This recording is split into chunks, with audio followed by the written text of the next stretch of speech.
But I really don't think that's enough money to even cover the cost of production. Not only would they have to fake literally every space event in the last 50 years, keep in mind that NASA supposedly runs every other country's space programs, but the conspiracy would have to be baked into so many other industries. Flying, for example. I've flown from here in Toronto to Japan across the Pacific.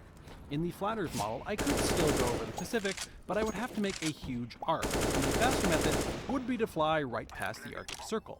Their explanation? Planes are not like driving a car, right? Yeah. So are they navigating from sight?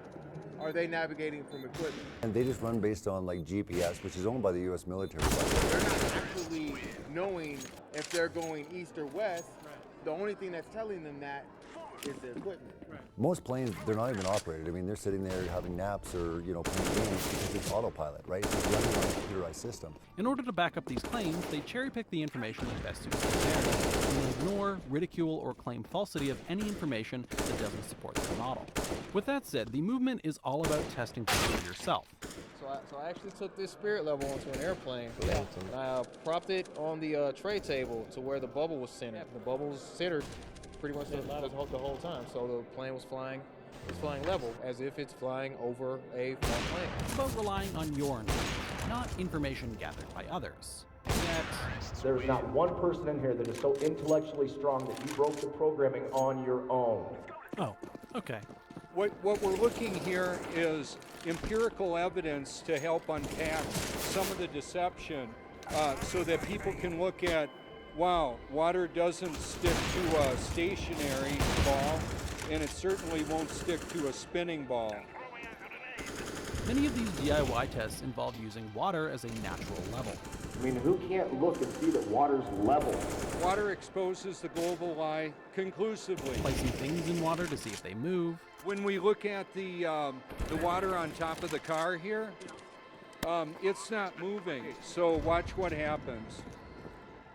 Just bumping the car, and it'll stop later on. I just laid some heavy truth on you. What are you going to do with it? Tracking the movements of wind chimes, and using the zoom of the Nikon P900 and P1000 to capture far-off images. Seriously, they love the Nikon P900 and P1000. They would not stop talking about it.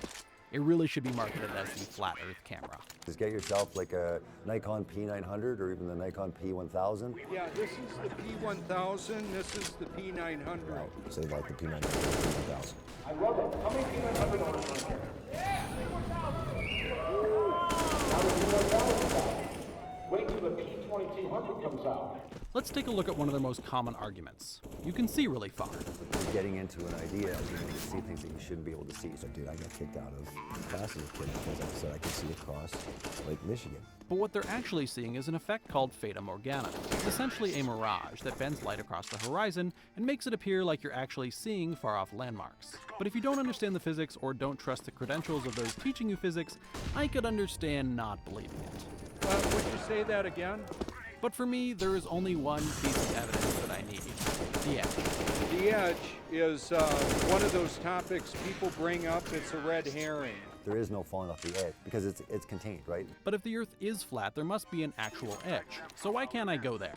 And while a lot of flat earthers would say that the whole flat Earth theory is when it comes to Antarctica, that's a big mysterious part of this whole equation. Is Antarctica. What's to the edge? Well, they don't let us necessarily go there.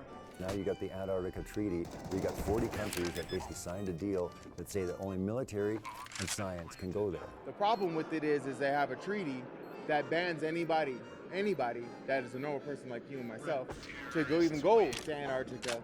Well, what they've done is there's an Antarctic treaty. And yes, you can take a guided tour there, but you need permission first. I don't know if you've ever tried going to Antarctica. So even if you wanted to try to check it out, you're either with a group that's monitored and they take you to certain sections. Can you afford to go there?